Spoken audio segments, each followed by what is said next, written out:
Prime time में आप सभी का स्वागत है। मैं हूं आपके साथ नीरू शर्मा। प्राइम टाइम में आगे बढ़ने से पहले आइए नजर डालते हैं अभी तक की प्रमुख सुर्खियों पर। डेमोक्रेटिक प्रोग्रेसिव आजाद पार्टी द्वारा रियासी के डेरा बाबा पंचायत में कार्यक्रम का किया गया आयोजन और पार्टी को मजबूत करने की गई अपील।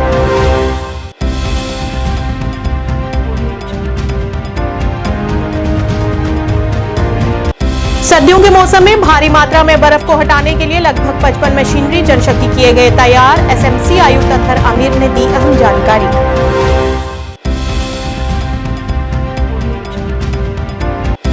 जम्मू कश्मीर प्रदेश कांग्रेस कमेटी द्वारा एक कार्यकारिणी बैठक का किया गया आयोजन। सांसद रजनी पाटिल, रमन भल्ला सहित कई गणमान्य रहे मौजूद।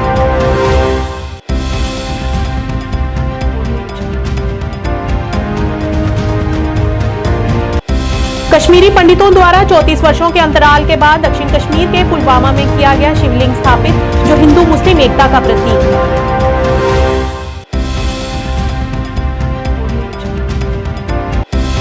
नगर पालिका परिषद डोडा द्वारा विकसित भारत संकल्प यात्रा का किया गया आयोजन, जिसका उद्देश्य ग्रामीण और शहरी समुदायों के विकास में तेजी लाना है।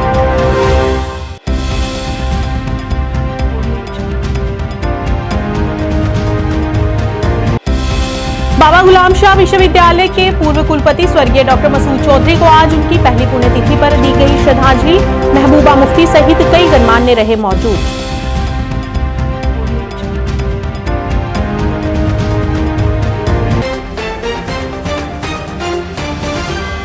अब समाचार विस्तार से। डेमोक्रेटिक प्रोग्रेसिव आजाद पार्टी डेरा बाबा पंचायत मनसू इलाके में एक कार्यक्रम का आयोजन किया गया, जिसमें डेमोक्रेटिक प्रोग्रेसिव आजाद पार्टी को मजबूत करने की बात की गई। इस मौके पर तमाम कार्यकर्ताओं ने कहा कि आने वाले विधानसभा के चुनाव में गुलाम नबी आजाद को वोट देकर समर्थन करें, ताकि आम लोगों के काम हो सके। इस मौके पर डेमोक्रेटिक प्रोग्रेसिव आजाद पार्टी के जिला प्रधान बिशन मगोत्रा, महासचिव रियासी प्रकाश सिंह, ब्लॉक प्रेसिडेंट रियासी कमल सिंह, जिला युवा प्रधान सुशेन दुबे के साथ साथ अन्य कार्यकर्ता भी मौजूद रहे। इस दौरान उन्होंने कहा कि जम्मू कश्मीर का विकास तभी संभव हो सकेगा जब गुलाम नबी आजाद जम्मू कश्मीर की कमान संभालेंगे।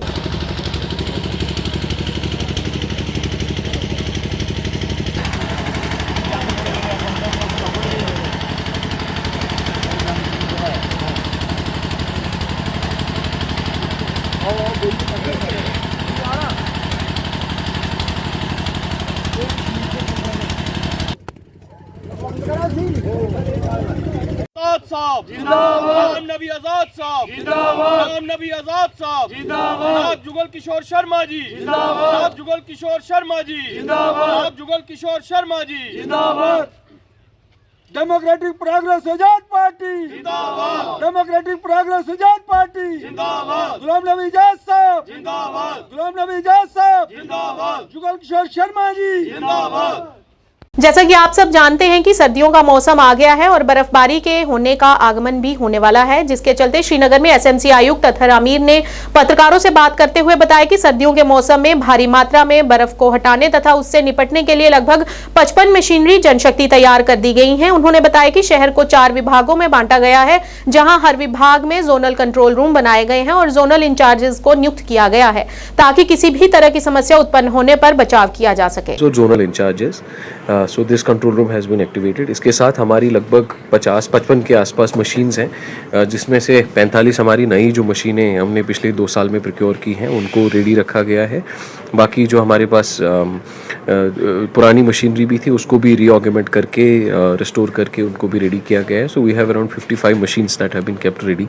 उसका भी डिप्लॉयमेंट प्लान ऑलरेडी बनाया गया है। Drivers have been kept in place, दोनों डबल शिफ्ट्स में, कि नाइट में भी काम करना पड़े, डे में भी काम करना पड़े। Fuel that all has been arranged for the machines.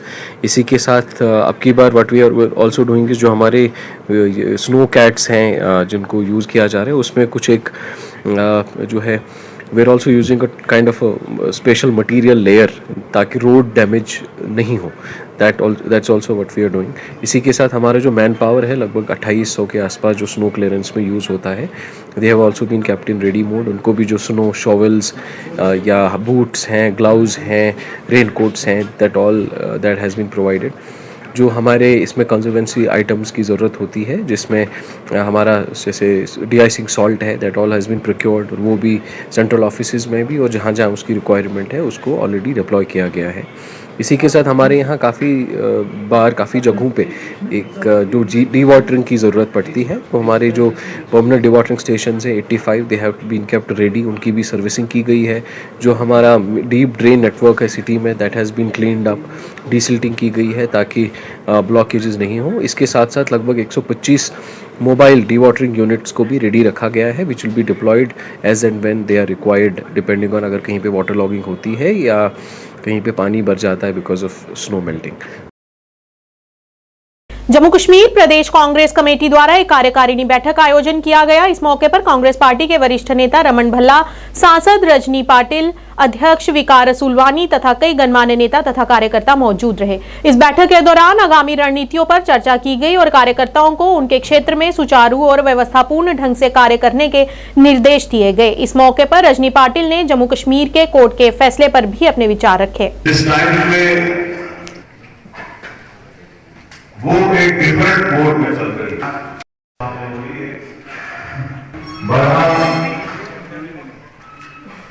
Jammu Kashmir की जो एक साइड से चाइना और एक साइड से आर्टिकल 370 की शक्ल में, 35A की शक्ल में, जिसमें महाराजा का एक स्टेट जो 1947 की बदली, जिससे हमारी जॉब्स की प्रोटेक्शन, जिससे हमारी नेचुरल रिसोर्सेज की प्रोटेक्शन, जिससे हमारी आइडेंटिटी की प्रोटेक्शन, कम्युनिटी की आइडेंटिटी। हमारी आज सुबह जम्मू प्रदेश कांग्रेस कमेटी की पॉलिटिकल अफेयर्स कमेटी की पहली शुरुआत की मीटिंग हुई, जिसमें हमने 2 रेजोल्यूशन पारित किए, एक सोशियो इकोनॉमिकल एंड एक पॉलिटिकल, और उसके ऊपर अभी हमारी चर्चा चल रही है।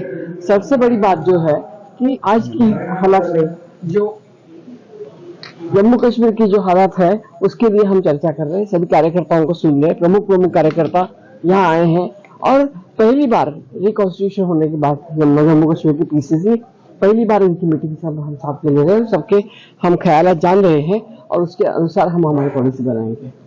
मैम, इलेक्शंस को लेकर कांग्रेस की क्या रणनीति रहेगी, क्या स्ट्रैटेजी इसके ऊपर रहेगी, क्योंकि अब अपकमिंग इलेक्शंस हैं लोकसभा के, और उसके बाद हाल ही में सुप्रीम कोर्ट ऑफ इंडिया का भी वर्डिक्ट आया और वहां से भी ये कहा गया है कि जल्दी यहाँ पर इलेक्शन करवाए जाए। तो क्या उन्होंने बोला है सितंबर 24 तक चुनाव ले लो, जिसकी कांग्रेस पार्टी पहले दिन से मांग कर रही थी। 2 चीजों की हमारी प्रमुख मांगे थी, जो एआईसीसी का रेजोल्यूशन था उसके ऊपर, कि हमें एक तो जल्दी से जल्दी स्टेटहुड चाहिए, जो actually legal point of view से भी अनएथिकल है वो, और मान्यता नहीं है कि एक बार आप स्टेट देने के बाद में स्टेट को आप डिस्टर्ब करते हैं, ये बिल्कुल ही अलाउड नहीं है, वो भी नहीं माना गया। लेकिन अभी हम चाहते हैं कि हमारा स्टेटहुड हमें वापस दे दीजिएगा, और हमें नौकरियों की गारंटी चाहिए, हमें जल्द से जल्द चुनाव चाहिए, हमारा अपना खुद का council of ministers, council of MLAs का सभागृह ये होना चाहिए। हमें भी बुरा लगता है कि जम्मू कश्मीर के लिए जब हमें बोलना पड़ता है, मुझे तो ये मेरा स्टेट लगता है, लेकिन यहाँ के लोगों ने बोलना चाहिए, उनका दुख दर्द अपने खुद में बोलना चाहिए। वो लास्ट ईयर भी मुझे ही बोलना पड़ा, इस ईयर भी मुझे बोलना पड़ा, तो हमें लगता है यहाँ के लोगों का वो हक है, वो हक उनको देना चाहिए। कश्मीरी पंडितों ने लगभग 34 वर्षों के अंतराल के बाद दक्षिण कश्मीर में पुलवामा के त्रिचल क्षेत्र में एक शिवलिंगम स्थापित करके आज एक महत्वपूर्ण क्षण को चिन्हित किया। इस पहल का नेतृत्व गांव के सरपंच देबू रैना ने स्थानीय पंडितों और समर्थक मुस्लिम समुदायों के सहयोग से किया। शिवलिंगम की स्थापना के बाद जम्मू और कश्मीर में शांति को बढ़ावा देने पर ध्यान केंद्रित करते हुए प्रार्थनाएं आयोजित की गई। उन्होंने कहा कि यहां पर मुस्लिम भाइयों के सहयोग से यहां पर शिवलिंग स्थापित किया गया है और उन्होंने अपनी एकता और सद्भावना का परिचय दिया है।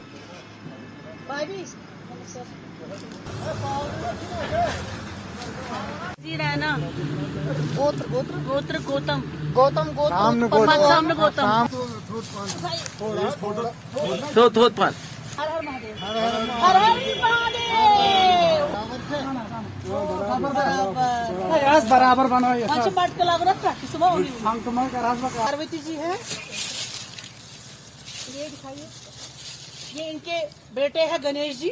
सबसे पहले हिंदू धर्म में इनको ही पूजा जाता है। ये है इनकी अर्धांगिनी, ये पार्वती जी। सर्वकामार्थसिद्धये ॐ गुरुर्ब्रह्मा गुरुर्विष्णु गुरुर्देव हस्तौ प्रक्षाल्य ऋषिकेशाय गोविंदाय नमो नमः। अब हाथ धुल लीजिए। अब वासुभ्याः सुशान्तिर्भवतु सर्वारिष्ट सुशान्तिर्भवतु।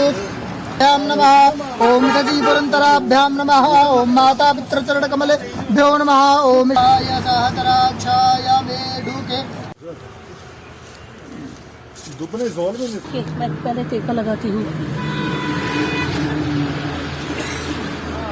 राजानम में अस्तु दशवीरगुं सर्वागाढगुं सुस्ताय आत्मसनी प्रजा। नगर पालिका परिषद डोडा द्वारा विकसित भारत संकल्प यात्रा का आयोजन किया गया। इस दौरान मुख्य अतिथि हरविंदर सिंह IAS, डीसी डोडा, SSP डोडा अब्दुल कयूम और विभिन्न विभागों के अधिकारी मौजूद रहे।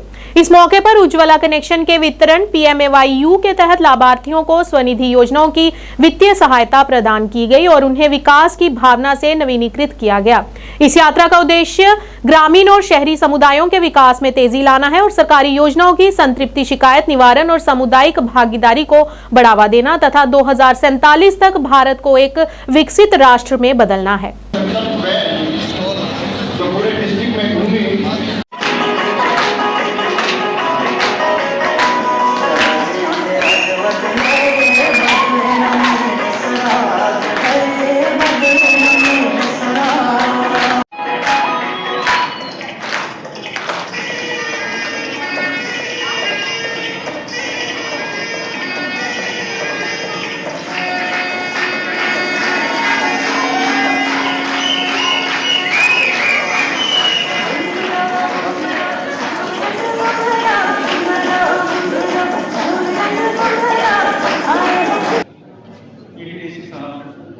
तमाम डिस्ट्रिक्ट ऑफिसर्स, हमारे जितने स्कूल्स इंस्टीट्यूशंस के टीचर्स, गाइड्स, जितने हमारे बच्चे हैं, आप सबको जो आज ये इवेंट हुआ है बहुत बहुत बधाई।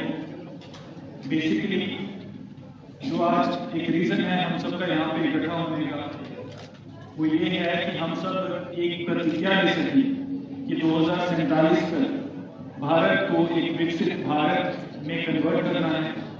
जो हम एक डेवलपिंग कंट्री के टैग से आज तक जी रहे हैं, 2047 में हमें 100 साल हो जाएंगे। 100 साल के अंदर हमारे ऑनरेबल प्राइम मिनिस्टर साहब ने एक प्रतिज्ञा ली है और हम सब उसी प्रतिज्ञा को रिपीट कर रहे हैं कि 2047 जब हमारा देश अपने 100 साल आज़ादी के मनाएगा, उस दिन हम कोई डेवलपिंग कंट्री ना रहकर एक डेवलप्ड कंट्री हो जाएंगे, जिसमें there would be means and communications for all, there would be prosperity for all, there would be universal health coverage। आज भी है, पर जो एक डेवलप्ड कंट्री में हम देखते हैं। बाबा गुलाम शाह बादशाह विश्वविद्यालय के पूर्व कुलपति स्वर्गीय डॉक्टर मसूद चौधरी को आज उनकी पहली पुण्यतिथि पर श्रद्धांजलि दी गई। इसी सिलसिले में आज उनके द्वारा तैयार किए गए गुज्जर देश चैरिटेबल ट्रस्ट में एक समारोह का आयोजन किया गया, जिसमें कई प्रमुख हस्तियों ने हिस्सा लिया। इस दौरान महबूबा मुफ्ती भी उपस्थित रही। इस मौके पर मसूद चौधरी की सेवाओं को याद किया गया और उन्हें भावभीनी श्रद्धांजलि अर्पित की गई। 1967 में डॉक्टर मसूद चौधरी महकमा पुलिस में बाहैसियत DSP भर्ती हुए, जहां से वो 37 साल की शानदार खिदमत के बाद 2004 में एडिशनल डायरेक्टर जनरल पुलिस के ओहदे से सुबकदोश हुए। इसके अलावा नवाए कौम जो वीकली अखबार निकलता है, सर माइक जो हमारे ट्रस्टी भी हैं, वो सीनियर डिप्टी डायरेक्टर जनरल प्रदर्शन रिटायर हुए हैं। इन्होंने सबसे ज्यादा यहाँ पे पब्लिकेशंस की हैं, जिसमें तकरीबन हर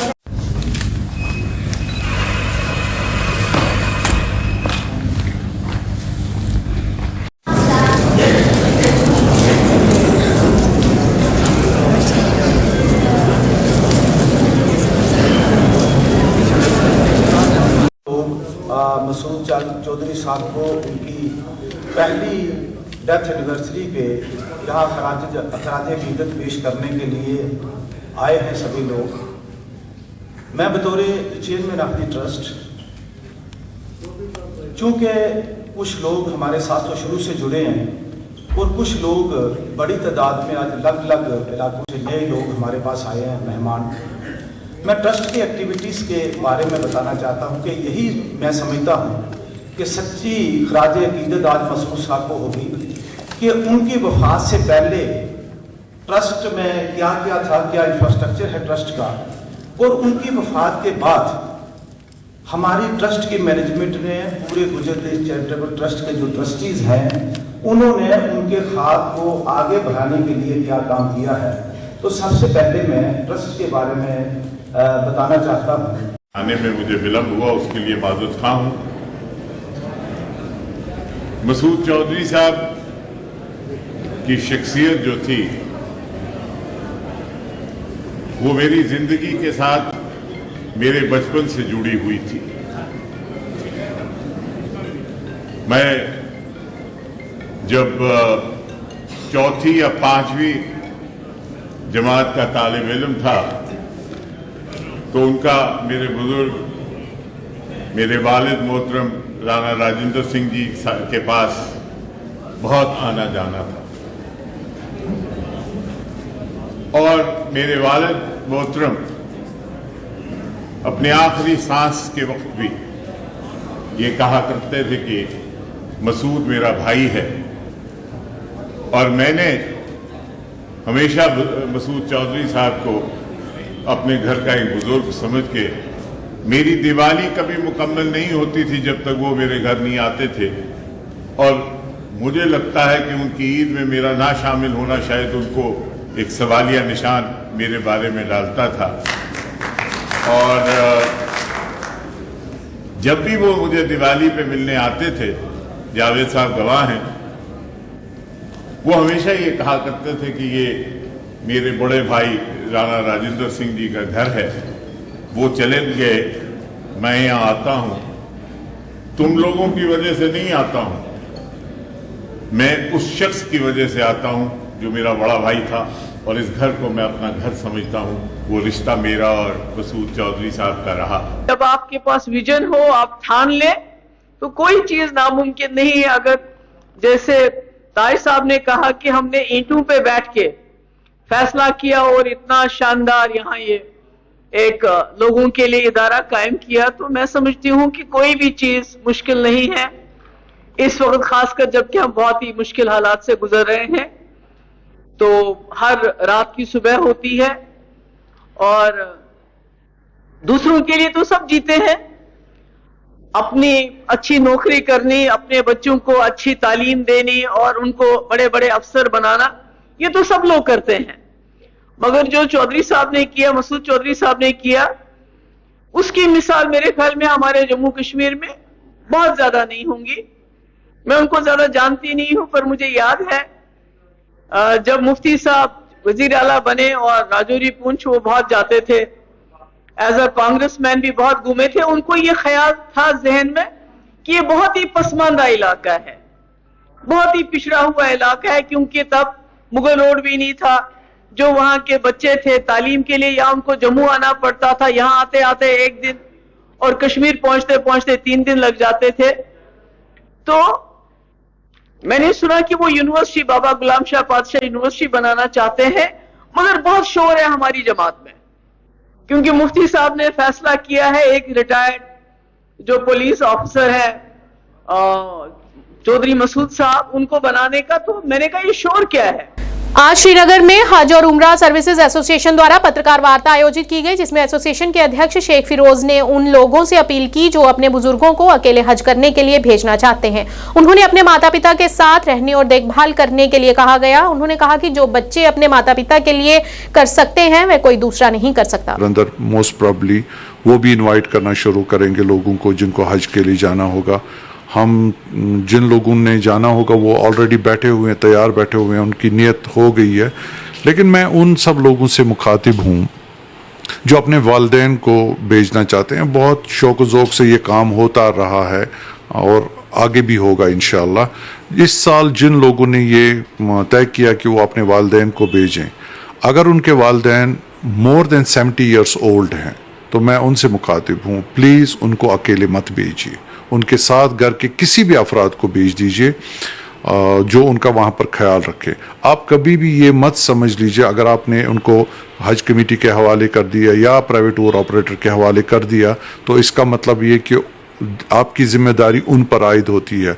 वो अपना जो जिसके लिए आप उनको पे कर रहे हो वो फैसिलिटीज़ उनको देंगे, चाहे वो हज कमेटी या private tour operator. That's right, उसमें कोई दिक्कत नहीं है।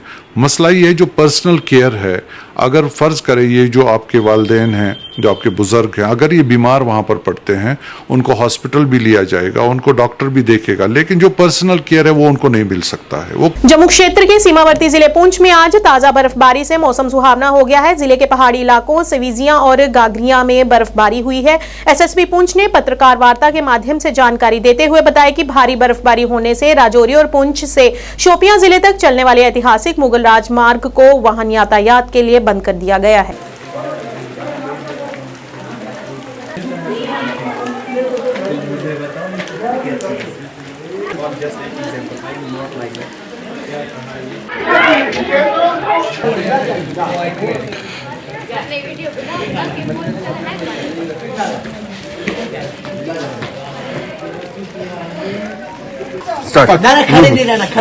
बहुत शदीद बर्फबारी सब्जियों में हो रही है। ये साल 2023 की पहली बर्फबारी है, लेकिन खुशी की बात यह है कि यहाँ आज लास्ट वर्किंग डे है स्कूल का। बच्चों को वेकेशंस डिक्लेयर हो गई हैं, बच्चों को होम टास्क असाइन कर दिया गया है। लेकिन जिस हिसाब से ये बर्फबारी शुरू हुई है और तेजी के साथ ये 10 मिनट में इतनी एक्यूमुलेशन यहाँ हो गई है बर्फ की, तो मुझे लगता है कि शदीद ठंड होने वाली है। बच्चों को यह हिदायत दे दी गई है कि घरों के अंदर रहें, गर्म लिबास पहने, बिला वजह घर से बाहर मत निकले और खास तौर सुबह के वक्त जब ये आइसी सिचुएशंस हो उसको बिल्कुल अवॉइड करें। तो मुझे उम्मीद है कि इस ठंडे मौसम में तमाम तरह की एहतियात हमारे बच्चे भी करेंगे और जो बाकी लोग हैं उनसे भी यही रिक्वेस्ट रहेगी कि बच्चों को कंट्रोल करें ताकि वो इस सर्द मौसम की बीमारियों से बचे रहें।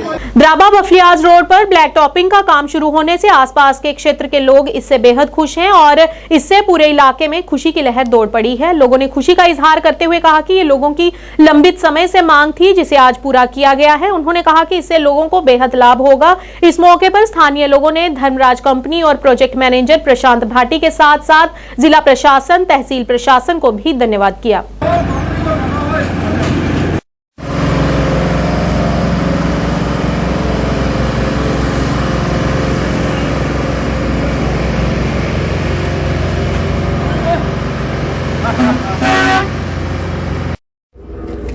कहाँ तक है जनाब? ये अभी अपना टेम्परेचर इसका रहना चाहिए, वो अवेलेबल मिल रहा है साइड पे।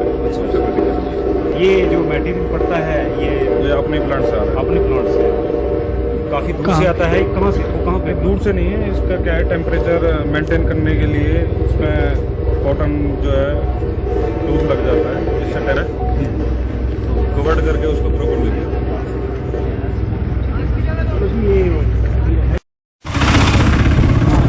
आज हमारे लिए बड़ी खुशी की बात यह है कि जिस ब्लैक टॉप के लिए हम बहुत अरसा दराज से कह रहे हैं कि ये रोड जो है इस पर ब्लैक टॉप होनी चाहिए और जल्द से जल्द कंप्लीट होनी चाहिए, हम आज प्रशांत साहब का शुक्रिया अदा करते हैं कि जिन्होंने ज़ाती पेन लिया और आज इस पर ब्लैक टॉप हो रही है। और ये 2 किलोमीटर कम से कम ब्लैक टॉप होगी। मिर्ज़ा मोड़, ये मैन ब्रिज से लेकर मिर्ज़ा मोड़ तक ब्लैक टॉप हो रही है। बफलियाज से सुरनकोट तक का जो स्ट्रेच है आज इस पर काम शुरू हो गया है। जो जो जगह ठीक होती जा रही है उस पर ये ब्लैक टॉप कर रहे हैं। अगर ये सीज़न कहीं बारिशें या बर्फ़ ना होगी तो जल्द से जल्द ये पूरी रोड कंप्लीट कर दी जाएगी, यही इनका कहना है। मैं एक बार फिर पीएम प्रोजेक्ट मैनेजर जनाब प्रशांत साहब का शुक्रिया अदा करता हूं जिन्होंने जल्द से जल्द ये रोड पर ब्लैक टॉप का कंपनी का ये है कि हमने कंपनी वालों से, धर्मराज कंस्ट्रक्शन कंपनी से हमारा पिछले 3 साल से जंग चल रहा है जनाब। इन्हीं के साथ हमारी कमिटमेंट हुई थी तो इन्हीं ने आज पूरी की है, तो शुक्रिया उसका जिसने कमिटमेंट की और पूरी की। आज ये मेरे ही पंचायत से ये काम शुरू हो गया है तो मैं इनका शुक्रिया अदा करता हूँ और जो जगह इनको ये मुकम्मल करते आ रहे हैं वहाँ से ये ब्लैक टॉप भी करेंगे। तो मैं एक बार फिर अगर इसमें आज कंपनी वालों को भी शुक्रिया, डिस्ट्रिक्ट एडमिनिस्ट्रेशन का भी शुक्रिया। हमारी यही मुतालबा था कि इसको जल्द से जल्द ब्लैक टॉप किया है। अपनी तरफ से ये अपील करता हूँ सब लोगों से कि इनका कोऑपरेट करें। ट्रैफिक जैमिंग का कोई मसला बनता है तो वो ना बनाएं, पूरा कोऑपरेट करें। आगे के लिए रोड बन रही है और थोड़ा कोऑपरेट करेंगे तो। नगर परिषद की तरफ से वीरवार को गन्ने का रस बेचने वाली एक रेहड़ी को जेसीबी की सहायता से उठाने का प्रयास किया गया था। उसी के चलते आज रियासी नगर परिषद कार्यालय में जमकर हंगामा भी किया गया। कोर्ट रोड पर लगाई गई एक रेहड़ी को बिना कोई नोटिस दिए जेसीबी की सहायता से हटाकर नष्ट करने पर काफी हंगामा हुआ था और आज तोड़ी गई रेहड़ी के मालिक के साथ आए हुए लोगों तथा भाजपा नेताओं द्वारा परिषद कार्यप्रणाली पर रोष प्रकट किया गया और साथ ही परिषद कर्मियों पर रेहड़ी फड़ी वालों से रुपए वसूल करने के गंभीर आरोप भी लगाए गए। इस मौके पर आए हुए लोगों ने काम करने वाले क्लर्क पर हर संभव कार्रवाई करने की मांग की। इस मौके पर ईओ अमित शर्मा ने दोषी पाए जाने पर उचित और जायज कार्रवाई करने का आश्वासन भी दिया। शहर में एम्बुलेंस चलने के लिए भी रास्ता रखना है, बिल्कुल गाड़ी चलने के लिए बिल्कुल रखना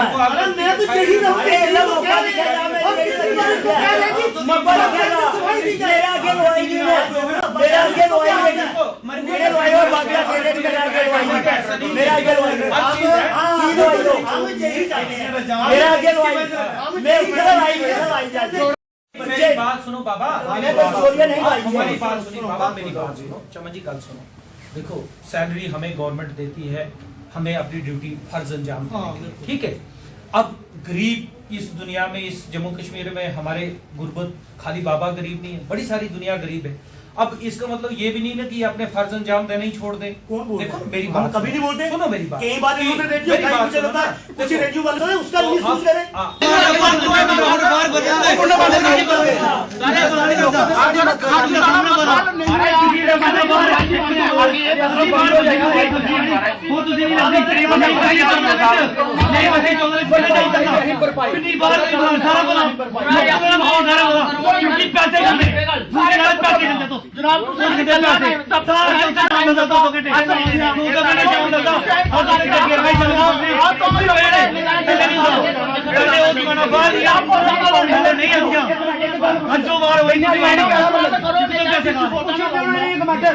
सर एक बात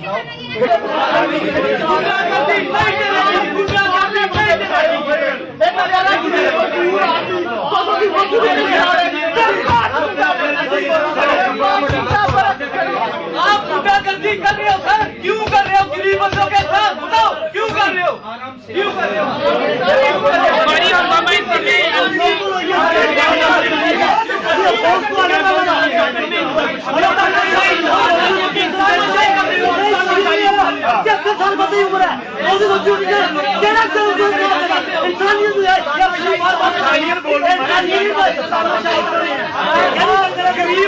मजबूर कर रहे हो बोलने के लिए, अगर गरीब बंदा बोलेगा ना क्या होगा?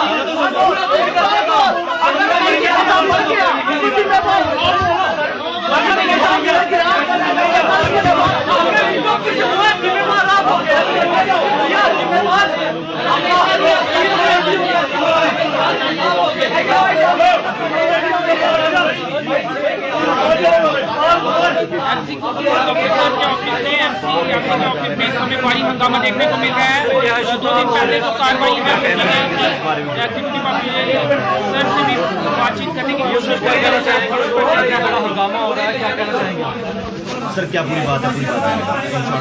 देखिए पूरी बात ऐसे है कि ये एक गन्ने की रेडी जो लगती है कोर्ट पार्किंग में, पार्किंग रिजर्व है और जो कोर्ट के जो हैं वहाँ ये काफ़ी देर से लग रही है। हम भी जब बचपन से देख रहे हैं वहाँ पे थाप होती है। अब परसों हमें पता देखा रात को कि उसको आगे पीछे से कंक्रीट करके प्लान स्ट्रक्चर, एक परमानेंट स्ट्रक्चर बनाने की कोशिश की गई। उसके तहत जो हमारी कमेटी है उन्होंने कार्रवाई करके उस स्ट्रक्चर को रिमूव किया। अब जब वो स्ट्रक्चर को रिमूव करें तो जेसीबी के साथ उनकी कहीं रेडी का भी नुकसान हुआ होगा। वो रेडी का नुकसान हम देखेंगे क्या हुआ क्या नहीं हुआ है, लेकिन वो इलीगल तरीके से जो मैंने दिखाया भी आपको, जिसमें आप देख सकते हैं कि ये देखिए ये पूरा कंक्रीट का इन्होंने परमानेंट स्ट्रक्चर बना के रखा हुआ था नीचे से, तो ये न्यूली बनाया हुआ था इन्होंने, तो ये हमने रिमूव किया जो, और जब रिमूव करने के दौरान शायद इनकी रेडी को कोई नुकसान हुआ होगा, उसमें हम देखेंगे क्या कर सकते हैं। लेकिन प्लेंथ जो है वो ऊपर है, लेकिन आप ये प्लेंथ चाहे ऊपर है चाहे नीचे है, रोड में आप प्लेंथ बना सकते हैं, आप भी समझदार हैं। सर रेडी की कंडीशन भी हमने देखी है, ऐसा नहीं लगता कि नुकसान पहुंचा होगा, ऐसा लग रहा है कि इच्छा शक्ति के साथ जानबूझ के तोड़ी गई। नहीं, आपको जब हम वो प्लेंथ तोड़ रहे हैं तो आप जेसीबी के साथ तोड़ रहे हैं तो नुकसान तो हो सकता है। कुछ समय देना चाहिए था, गलती हुई है, मान रहे हैं आपकी रेडी को नुकसान नहीं करना चाहिए था। जो मेन रोड पे इंक्रोचमेंट है वो तो रिमूव करनी है ना एटलीस्ट। कठुआ में भी इसी तरह का एक मामला सामने आया है, मामला अलग था। कठुआ में जो मामला पीछे थे हमारे आगे एक बाहर की आदमी को रेडी लगाने दी और आपके मुलाजमों पर कल इन लोगों ने काफी इल्जाम लगाया है, भ्रष्टाचार के आरोप, पैसे खाते हैं, फ्रूट लेते हैं, इन्होंने इल्जाम लगाया। सर आप बोलने में तो कोई भी कुछ भी बोल सकता है सर, अगर होगा तो देंगे। कठुआ का जो मामला है सर, उसी तर्ज पर क्या आप भी मुआवजे की घोषणा करेंगे? आपने सुनी है वो इनका कोई नुकसान हुआ होगा उसमें देखेंगे, लेकिन मुआवजा सच ऐसा कुछ नहीं है। मशीन अगर है, इनकी मशीन इंटैक्ट है, मशीन उसमें है, जो उनका लॉकर है वो जो हमने लाया हुआ था सामान वो इनका इधर ही है। ये कह रहे परसों बाकी हमने इनको अभी भी ये कह रहे परसों पैसे काटे गए, पर्ची काटी गई, पर्ची का कोई कैसे इलीगल थी, आज कल लीगल हो गई, परसों इलीगल की बात ही नहीं कोई कर रहा है यार। बात हम कर रहे हैं कि उसको परमानेंट स्ट्रक्चर बना के आगे प्लेंथ बना के उन्होंने पूरा फिक्स करने की कोशिश की है, तो वो रेडी की पर्ची काटी जाती है, रेडी की परमिशन इनसे पर्ची काटती है। वो कह रहे हैं 5,000 रुपया सब हमसे लेते हैं, 3,000 की परमिशन है, परमिशन है, परमिशन है, परमिशन, लेकिन कंक्रीट स्ट्रक्चर करने की परमिशन थोड़ी है। रेडी का मतलब होता है कि वेंडिंग आगे पीछे कर सकते हैं जरूरत के हिसाब से। अब ये फिक्स वहाँ करेंगे तो वो परमिशन तो नहीं ना थी, और जब उन्होंने कंक्रीट किया तो वो कंक्रीट करने की वहाँ परमिशन नहीं थी। सर एक चीज वेरीफाई करना चाहेंगे, परमिशन क्या इनकी पर्याप्त है और जो फीस हर साल के द्वारा भरी जाती है ये क्लियर? परमिशन इनकी भी टेम्परेरी परमिशन है, वो भी 3 साल के बाद अभी रिन्यू की है इन्होंने, फीस भरी नहीं है। 20 साल से ये रेडी लग रही है, मैं भी देख रहा हूँ, आप लोग भी देख रहे होंगे, तब नहीं हमने इनको कुछ किया। ये कोई पर्सनल अटैक तो है नहीं है किसी के ऊपर, लेकिन वो रास्ते में उनको कंक्रीट का अगर स्ट्रक्चर बनाने की कोशिश करेंगे। मानते हैं कोई गलती हुई है म्युनिसिपल MC रियासी से, क्योंकि रेडी को जो नुकसान पहुंचा है कंक्रीट हटाने, आप कह रहे हैं साहब ने बोला हमने कर दिया, उन्होंने यही बोला कि हमें हमने कहा, हमने डायरेक्शन दी कि जो कंक्रीट स्ट्रक्चर है उसको रिमूव किया जी, वो हमने माहौल खराब हो रहा है सर, इसके लिए देखेंगे हम क्या हल निकालेंगे, जो इसका कोई डिमांड होगी अगर जेन्युइन होगी तो हम उसको पूरा करेंगे। सर कठुआ CEO का आपने प्रेस कॉन्फ्रेंस सुनी है क्या? वहाँ पे कुछ इस तर्ज पर मुआवजा देने की घोषणा की गई है, आप तो हम देखेंगे कहाँ उसकी जो होगा रिपेयर करके दे देंगे। लेकिन ये है कि उनसे एक एफिडेविट भी लिया जाएगा कि फिर से ये अपना जो जैसे कंक्रीट इन्होंने स्ट्रक्चर बनाया था, ये कंक्रीट स्ट्रक्चर नहीं बनाएंगे, और फिर अगर ये कंक्रीट स्ट्रक्चर बनाएंगे तो फिर हमें मजबूरन सख्त कार्रवाई करेंगे। इसके अलावा छापा जो के नीचे एक ही जगह पे लगी जाती है। देखिए हमने पहले भी हम बता रहे हैं कि हमें DC साहब को इंस्ट्रक्शन हैं कि हम यहाँ पे स्पॉट आइडेंटिफाई कर रहे हैं जहाँ पे हम रेडियाँ रीलोकेट, ठीक है, उसमें हम 3-4 जगह आइडेंटिफाई कर रहे हैं और प्रोसेस में हम लगे हुए हैं। तो इन फ्यूचर जो है हम वो उनको वहाँ पे रीलोकेट, आप कोई ड्राइव हमें देखने को मिलेगी की तरफ से? ड्राइव तो अब देखिए, ड्राइव तो देखने को मिलेगी। अब देखिए कंजेशन फ्री तो करना ही है।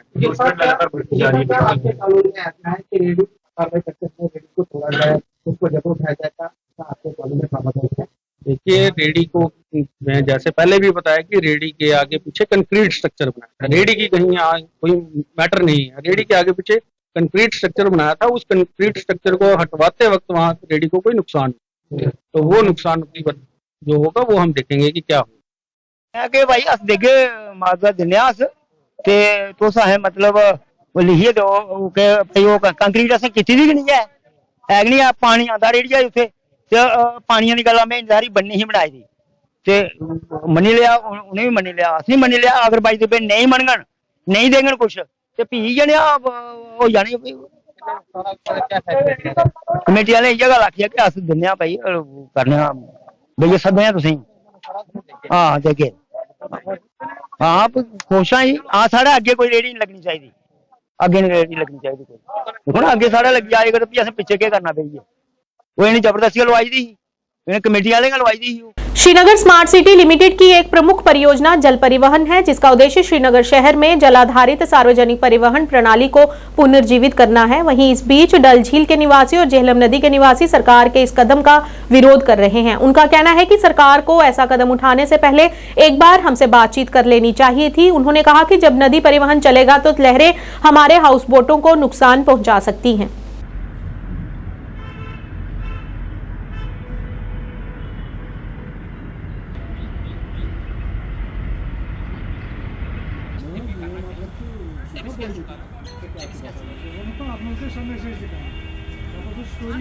मेरा नाम है गुलाम कादिर गासी, मैं house boat owners river Jhelum का तर्जमान हूँ सर। यहाँ पे मैं 2021 की बात करता हूँ, जब यहाँ पे म्यूनिसिपलिटी वो कमिश्नर साहब आए थे तो उन्होंने यहाँ पे मुग़ल दरबार के पास दरबार लगाया था। तो उस वक्त वो वीडियो मेरे पास अभी भी है। उस वक्त मैंने उनको कहा था ठीक है सर, आप यहाँ से वाटर ट्रांसपोर्ट चलाइए, हम आपको most welcome, you are most welcome sir, हमें कोई ऑब्जेक्शन नहीं है। लेकिन जो हाउस बोट्स है, हाउस बोट्स ऑलरेडी यहाँ पे रिवर जाहली में कमज़ोर हाउस बोट्स आने के मतलब ये है उनको कहीं सालों से हम रिनोवेशन नहीं किया हमने, तो बिकॉज ऑफ बहुत सारे वजूहत है। तो अगर ये वाटर ट्रांसपोर्ट चलाएंगे तो शौक से चलाएगा, उससे बहुत अच्छा मतलब स्मार्ट रिवर जाहली में लगेंगे, लोगों को भी फ़ायदा आएगा। लेकिन जो यहाँ पे लोग रहते हैं, जो पानी के ऊपर रहते हैं, आई मीन टू से यू, जो हाउस बोट वाले, उनके बारे में आपको सोचना है, क्योंकि उनकी जब वाटर ट्रांसपोर्ट चालू हो जाएगा तो लहर ऐसी आती है, कहने की बात नहीं है। हाउस बोट को ऐसा वैसा होता है, तो ये लकड़ी है, ये लोहा नहीं है इसके अंदर, ये लकड़ी टूट भी सकती है, पानी इतना तेज़ से अंदर आ सकता है, हो सकता है हमारी कुछ हाउस बोटों में फैमिली भी रहती है, उन फैमिली भी डूब सकती है। अगर किसी हाउस बोट में टूरिस्ट होगा तो वो उसको भी जान का खतरा है सर। तो हमारी तरफ से कोई ऑब्जेक्शन नहीं है सर, आप चलाइए, वो शौक से चलाइए वाटर ट्रांसपोर्ट यहाँ पे सर। लेकिन वाटर ट्रांसपोर्ट चलाने से पहले हम लोगों से बात कीजिए सर, क्या आप लोगों को इससे कोई तकलीफ़ हो जाएगा या कोई फ़ायदा आएगा। तो मेरा ये डीकॉम से साहब से यही गुजारिश है, हमें बुलाइए, हम वहाँ पे टेबल पर बैठ के हमारे मसले मसाइल जितने होंगे वो हल कर लीजिए, तो आप चला दीजिए शौक से सर। Thank you. मेरा नाम अनीस है, मैं रिवर जर्न का रेजिडेंट हूँ, ठीक है ना। एक्चुअली में डीकॉम साहब ने जो बोला है कि यहाँ से हाउस बोट्स रन होगा, वाटर ट्रांसपोर्ट रन होगा, तो उसकी वजह से वाटर ट्रांसपोर्ट रन करने की वजह से जो यहाँ का रजिस्ट्रेशन एरिया है, जो यहाँ पर कमर्शियल भी है रेजिडेंशियल भी है, ठीक है ना, उनको बहुत ज़्यादा इफेक्ट होगा, क्योंकि यहाँ के हाउस बोट जो है ना वो इतने, आप खुद देखिए कि वो इतने कैपेबल नहीं है कि वो उन लहरों को सह सके, है कि नहीं। तो उसकी वजह से जो है हमारा जो फैमिली भी है, बाकी सब जो इन्होंने भी बोला कि यहाँ पर टूरिस्ट भी रहते हैं, कि नहीं, उनको भी बहुत इफेक्ट पड़ेगा। सबसे मेन चीज़ जो है यहाँ के लोकल्स है, इनको बहुत इफेक्ट पड़ेगा वाटर ट्रांसपोर्ट की वजह से। अब जो बाकी डिटेल्स साहब ने जो बोला है कि आगे हमारा जो ट्रांसपोर्ट आएगा उसके लिए पहले हमारे साथ ज़रूरी बात करनी पड़ेगी, ताकि हमारा कुछ ना कुछ वो तो देखे कि हमें अगर वो रिहा भी करेंगे वो चीज़ अच्छा रहेगा, है कि नहीं, या कोई और ऑप्शन भी देखेंगे वो भी अच्छा रहेगा।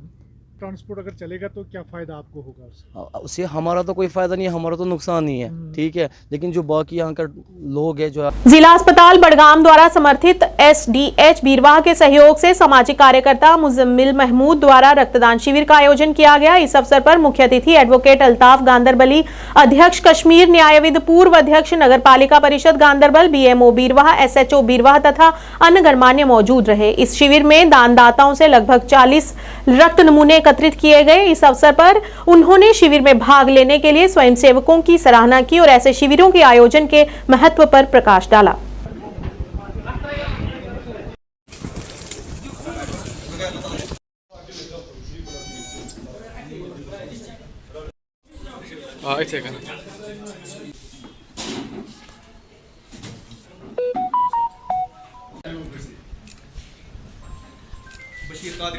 एक्चुअली आज ब्लड डोनेशन कैंप एक रखा था, ये हमने एक NGO थी यहाँ मुजम्मिल महमूद है, उसके ताउन से उसके इश्तराक से हमने जिसका बड़गाम से किया था, 3 हमने क्लब किया था यहाँ, हमने यहाँ प्रोवाइड की थी, सारा कुछ मैन बार हमने यहाँ प्रोवाइड किया था।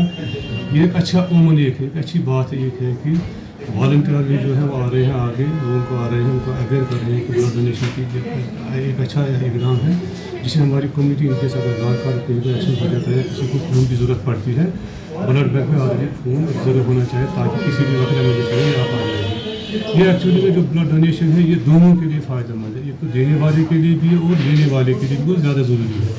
देने वाले के सबसे ज़्यादा फ़ायदा देने वाले के लिए है, देने वाले को एक अच्छी से एक साइकोलॉजिकल एक बेनिफिट मिल रहा है, जब वो किसी को अच्छी काम करे, अच्छी एक काम है, ये अच्छी सोच है। ये अगर हम ब्लड डोनेट करेंगे, रेगुलरली ब्लड डोनेट करेंगे, 3 या 6 महीने के बाद डोनेट करेंगे।